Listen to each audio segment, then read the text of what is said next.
Tout de suite.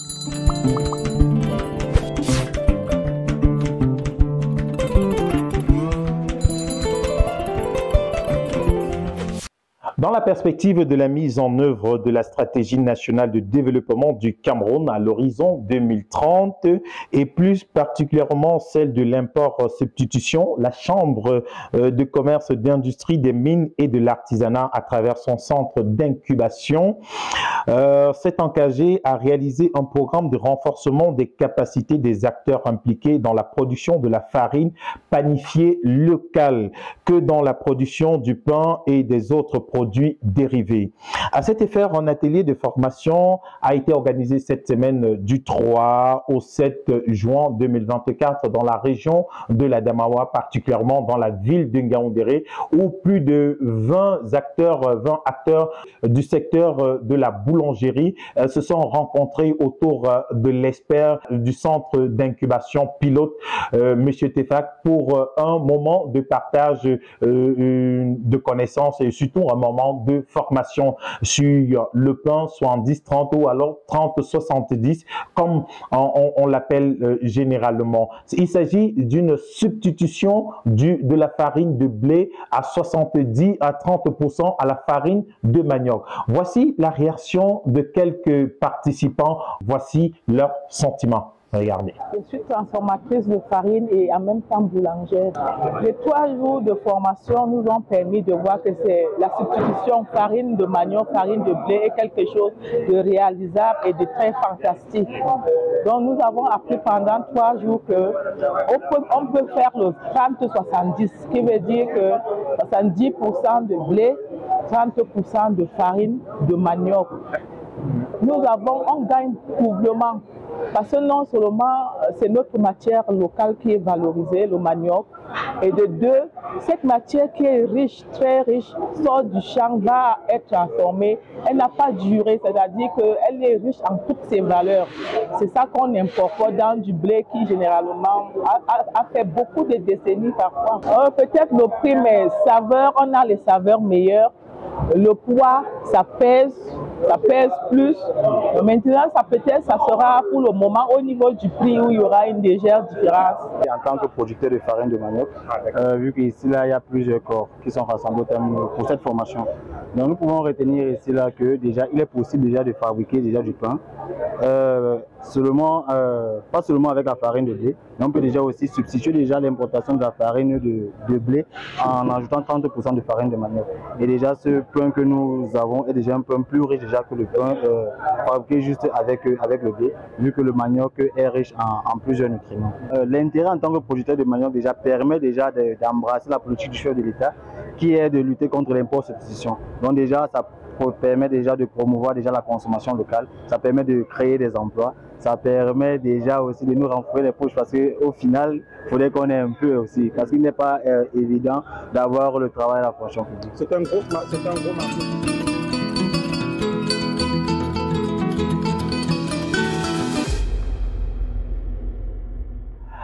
Bravo à tous ces acteurs qui ont participé à cette formation sous l'œil vigilant et encadreur de Monsieur Adamou, qui est le SG, le secrétaire général de la Chambre du commerce pour la région de l'Adamawa. On espère qu'on mangera désormais du pain, de l'import-substitution de la farine de blé à la farine de manioc dans les régions septentrionales du Cameroun. Bravo également à Monsieur Tefak, qui est le directeur exécutif du centre d'incubation pilote de la Chambre du commerce, des industries minérales et de l'artisanat. D'ailleurs, il nous parle de ce magnifique concept qui vise à l'import-substitution du blé dans le cierge de l'invité guest. Je vous confie plutôt à regarder avec beaucoup d'attention cette interview que nous avons menée.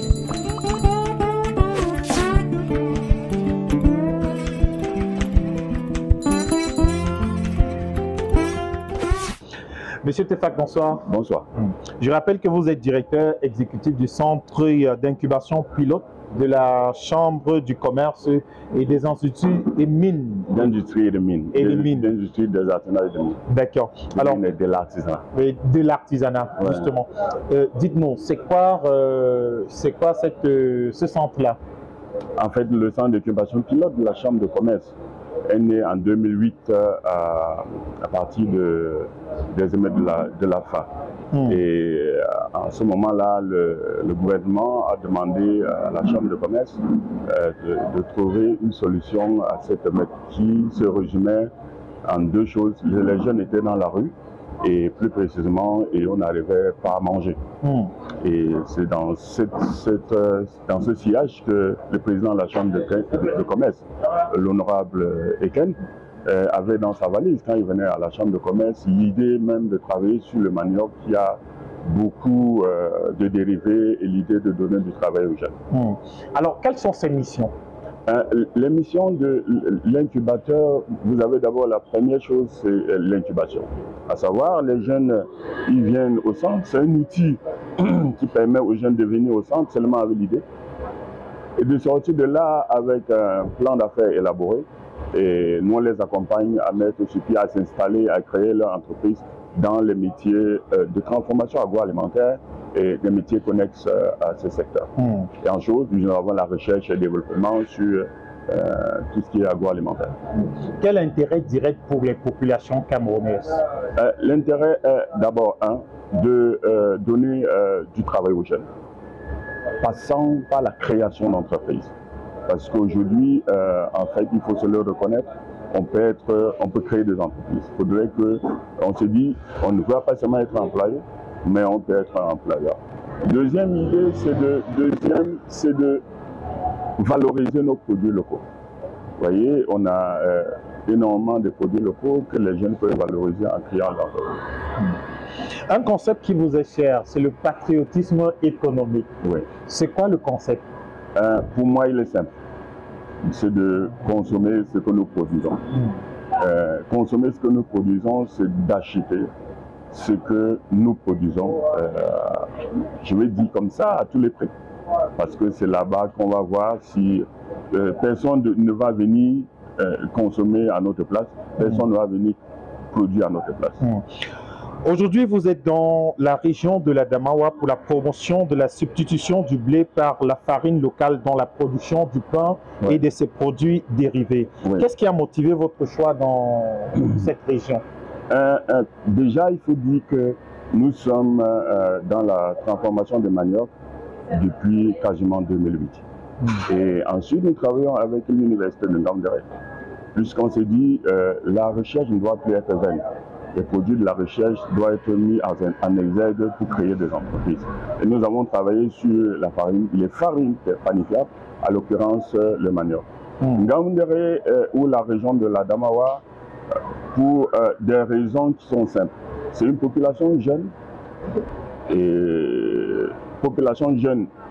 et ensuite c'est un bassin avec beaucoup de manioc. C'est-à-dire, il y a beaucoup plus de production de manioc.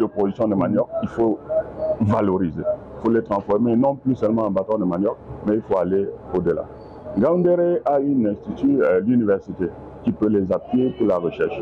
Donc, si je passe seulement sur ces trois éléments, Ngaoundéré aussi, c'est le carrefour entre les autres pays de la région. De la sous-région. Et c'est l'entrée carrément du Grand Nord du Cameroun. C'est l'entrée carrément du Grand Nord du Cameroun. Vous voyez qu'avec ces quatre atouts, on ne peut venir qu'à Ngaoundéré.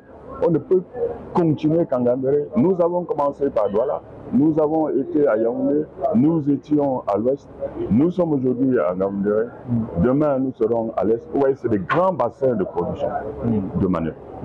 Alors, vous nous disiez que vous travaillez avec l'université de Ngaoundéré. Concrètement, qu'est-ce que vous avez déjà fait avec l'université de Ngaoundéré?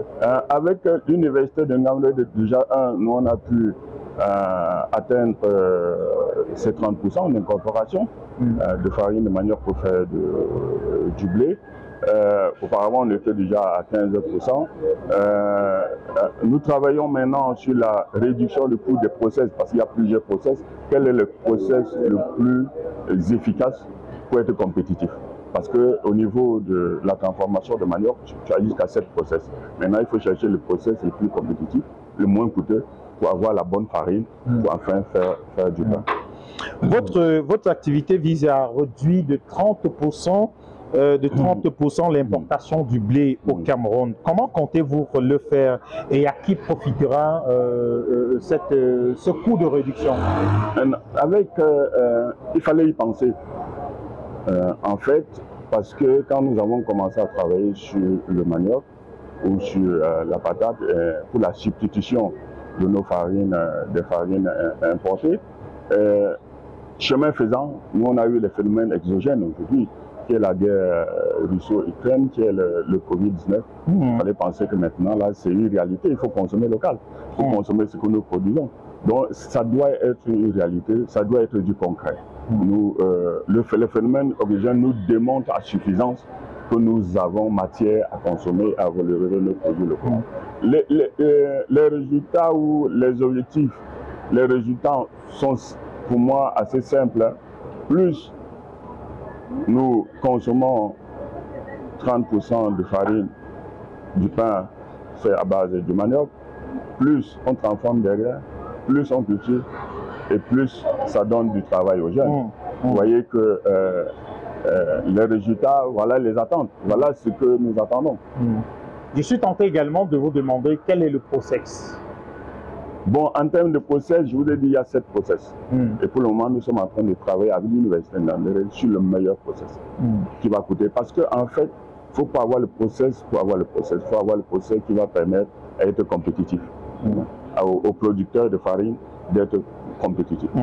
Alors, qu'est-ce qui nous garantit la même qualité, la même saveur, le même poids, le même prix pour le consommateur lambda?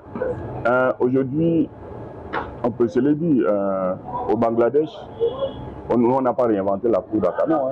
Ici au Nigeria, on le consomme à 50%. Au Bangladesh, on le consomme. Actuellement, c'est le même poids. La qualité est même meilleure. Et les consommateurs l'apprécient. Et c'est pour cela que nous continuons à valoriser ce pain. Le poids, il est le même. Quand vous le mangez, même le matin, vous n'avez même plus besoin de manger toute la journée. Parce qu'il est consistant et parce qu'il Est-ce que vous avez déjà fait est-ce qu'il y a déjà eu une étape expérimentale? Est-ce que ça se fait déjà au Cameroun? Si oui, où et comment? Oui, il faut dire que nous avons traversé l'étape expérimentale avec l'Université de Ndandéré et les instituts de recherche. Je vous ai dit il y a 15 ans, nous travaillons depuis là depuis 15 ans. Si vous allez aujourd'hui à Yaoundé, vous avez 7,7 boulangeries qui le vendent au quotidien. Ce n'est même plus qu'on vend 2-3 pains, c'est au quotidien. Donc, et à la fin d'ici, j'ai déjà 2 boulangeries en Ndandéré qui veulent qu'à la fin, qu'ils commandent déjà à vendre. Pour nous, c'est déjà quelque chose d'important. Pourquoi nous avons travaillé sur la baguette? Puisque c'est la baguette la plus compliquée. Mais sinon, au niveau de la pâtisserie, ça se fait 100%. Ça se fait 100%. 100%. Je prends les crêpes où les jeunes qui sont sortis du centre font de ça leur activité aujourd'hui. Ils font des crêpes 100% farine de manioc. C'est une volonté du gouvernement du Cameroun? Il faut dire que c'est une volonté du gouvernement parce qu'on nous a inspiré. Le gouvernement nous a inspiré depuis 2008 de trouver des solutions, pour les jeunes, et de pallier à l'imposition qu'on parle aujourd'hui. Donc nous, on le pensait déjà depuis 2008. Et le président de la Chambre, l'honorable Christophe Etienne, je vous l'ai dit, avait déjà dans sa valise, quand il est arrivé à la Chambre de commerce, cette idée de valoriser le manioc. On a seulement continué. Et le gouvernement, je tiens aussi à le remercier, les départements ministériels nous ont appuyés là-dessus. Et pour cette action, c'est le MINFI, le ministère des Finances, et le ministère de l'Économie qui nous poussent à continuer dans les différentes régions. Parlant des farines locales, quel est le meilleur choix pour la substitution du blé et pourquoi? Il y a plusieurs farines locales, on travaille sur plusieurs farines locales. Pour le moment, nous avons exploré la farine de patate, la farine de plantain, la farine de... La farine de plantain aussi? La farine de plantain, à 30%, là on est sûr. Pourquoi nous restons... Avec lequel on peut faire du pain également? Avec lequel on fait du pain. Wow. Pourquoi nous restons sur la farine de manioc? Parce qu'il faut en amont la matière première. Et les régions que j'ai citées ont une... Comme la région de l'Adamawa est déjà propice à la culture du manioc. Parce qu'il faut se le dire, c'est le changement d'habitude alimentaire. S'ils ont l'habitude de manger le bacon de manioc, c'est beaucoup plus facile de manger le pain au manioc. Donc, dans d'autres régions, avec par exemple le Marois, la région de l'extrême nord, ce serait beaucoup plus une autre céréale, parce que c'est dans leur habitude. Le mil, par exemple, et parce que ça ne se cultive pas localement. C'est de produire localement et de consommer localement. Est-ce que vous n'avez pas peur que à peine changer les habitudes du jour au lendemain, changer les habitudes des Camerounais, est-ce que ce sera facilement adopté par les Camerounais? C'est le patriotisme économique, c'est un processus, c'est dans la tête. C'est dans la tête. C'est dans la tête. Mais si on n'a pas la même saveur, le même goût qu'on a généralement dans le pain 100% blé, comment est-ce qu'on fait pour convaincre les Camerounais qui sont les premiers consommateurs? Je vais vous dire aujourd'hui que la saveur, vous ne pouvez même pas distinguer, quand c'est 30%, vous ne pouvez même pas distinguer si on ne vous le dit pas que c'est à base de la farine de manioc. Et on tient à le dire pour que le consommateur sache ce qu'il est en train de consommer, qu'il est en train de consommer localement. Localement. Oui. Et maintenant, la spécificité de la Damawa, quand vous êtes arrivé, comment est-ce que vous avez trouvé, puisque votre activité se fait avec les boulangers, les pâtissiers de la région de la Damawa, comment est-ce qu'ils ont perçu ce nouveau concept? En fait, nous, on va même au-delà des pâtissiers et des pétrisseurs, des boulangers. Nous, on associe tous les acteurs de la chaîne, à savoir ceux qui produisent la farine, ceux qui cultivent le manioc, pour qu'ils sachent là où se trouve la finalité de leur produit. Je vais dire, la Damawa, tous ces acteurs ont été très très réceptifs. Le premier jour, c'est un peu dur, je l'avoue, mais au fur et à mesure, ils prennent corps, ils s'arrachent le projet, ils s'en approprient le projet. Et c'est le but. Et c'est le but. Alors, quel est le rôle de ces acteurs de la Damawa particulièrement, parce qu'on s'intéresse à cette région et peut-être plus tard aux régions septentrionales du Cameroun? Quels sont les acteurs qui entrent en jeu et qu'est-ce qu'ils doivent faire concrètement? En amont, vous avez les instituts de recherche, vous avez les universités qui doivent accélérer ou densifier la recherche pour des variétés améliorées et à haut rendement. Vous avez les producteurs du premier ordre, des producteurs de tubercules qui doivent étendre les espaces de culture. Vous avez les transformations, la transformation de tubercules en farine. Il faut que ce soit la farine panifiable et de bonne qualité. Non, dites-moi un peu, la farine panifiable, c'est quoi? En fait, la farine panifiable, le distinguo se trouve au niveau du process de fabrication, avec les différents paramètres. Parce que au niveau du séchage, il faut le temps de séchage, il faut la durée de séchage, et en amont, il faut la variété propice à la farine. Donc, il y a ce process-là qui détermine si elle est panifiable ou pas. En fait, c'est bien déterminé, c'est bien suggéré pour avoir la farine. Alors, mais quand vous écoutez parler, on comprend que vous êtes passionné du domaine. On comprend également que c'est quelque chose de bien qui peut rapporter aux producteurs de manioc. Comment? En fait, rapporter aux producteurs de manioc plus le rendement. Ou alors donner un autre marché, un marché nouveau aux producteurs de manioc. Oui, et une autre façon de faire. On s'arrête au bobolo et au mianda. Je n'ai rien contre le bobolo et le mianda, mais il faut valeur ajoutée. Plus il y a la valeur ajoutée, plus, alors vous voyez, il y a le bon pain qui vient de sortir là de fou. Plus il y a la valeur ajoutée, plus on gagne. Donc si je quitte de 20 tonnes l'hectare à 40 tonnes l'hectare sur une superficie de 4500 mètres carrés, vous voyez que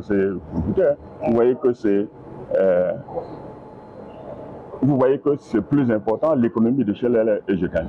Donc en fait le but c'est que sur toute la chaîne que chacun trouve son compte, et le cultivateur, et le producteur de farine, et le boulanger, sans oublier le consommateur final.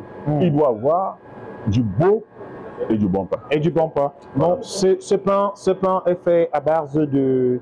et à 30% de farine de manioc, ouais, 70% et de farine. 70% de farine de blé. Ouais. Mais quand on le regarde, on a l'impression que c'est le même plan qu'on a tous les jours, Ouais. tous les jours, et puis c'est plus souriant. C'est plus souriant. C'est plus souriant, ouais. Et c'est plus lourd. Voilà. C'est plus lourd. Voilà. Alors, dites-nous, en combien vous estimez qu'on peut avoir combien de temps pour vraiment l'implanter au Cameroun et peut-être dans la Damawa où vous venez de passer quelques jours avec les boulangers de la région?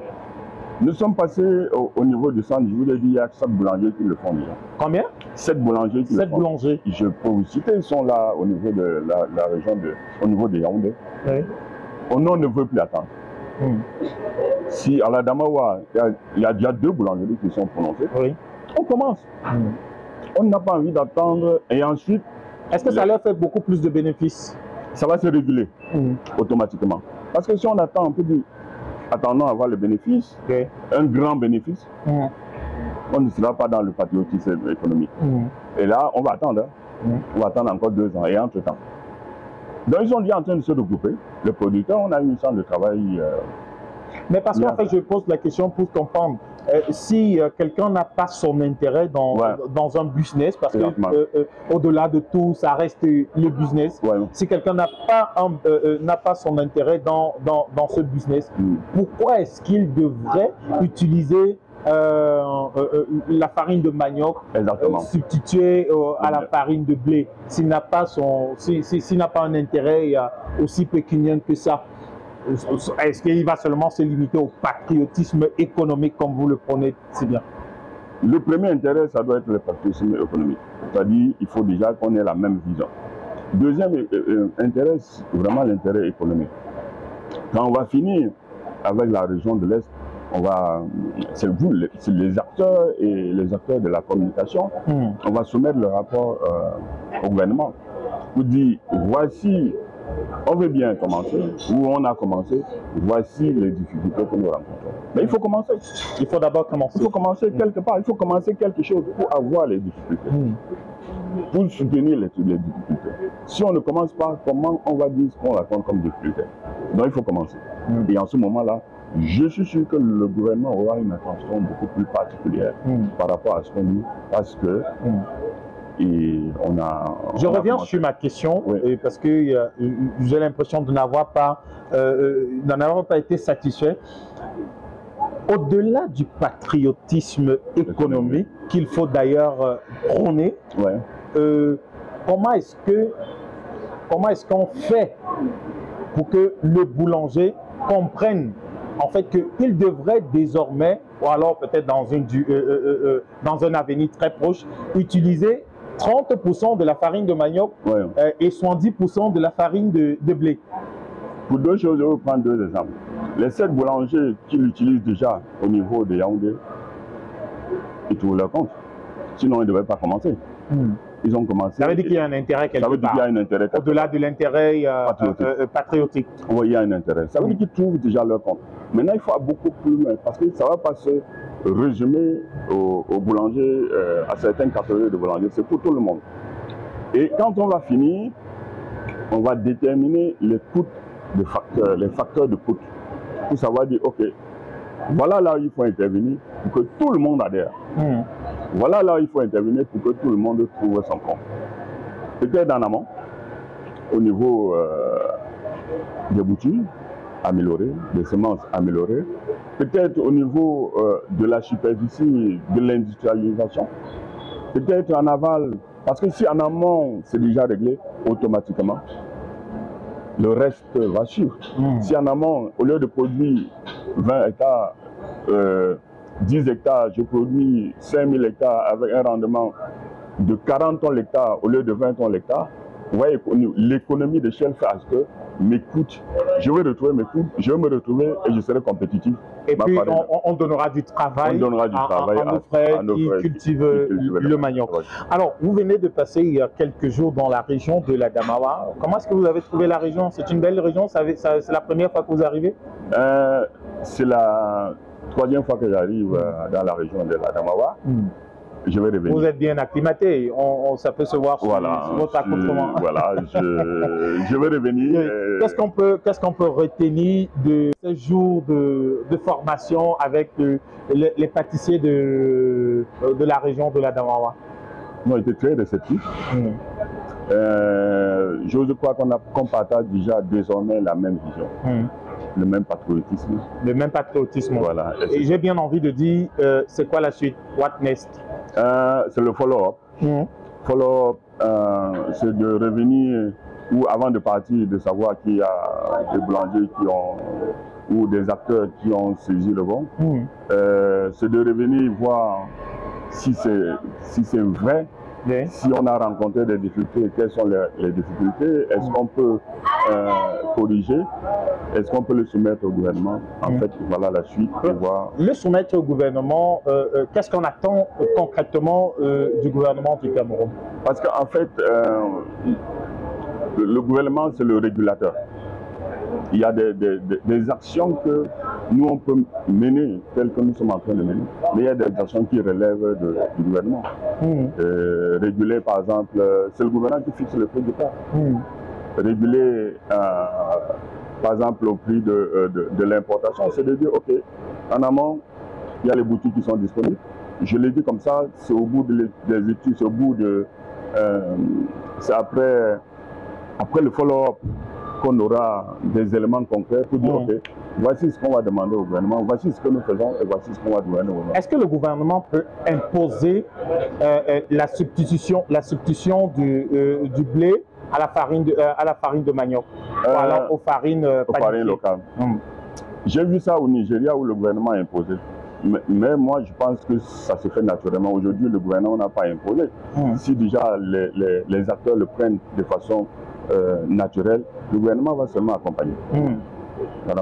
D'accord. Voilà. Et comment est-ce que le gouvernement peut accompagner ça? Pour le moment, il y a une étude en cours pour nous dire exactement ce qu'on va attendre du gouvernement.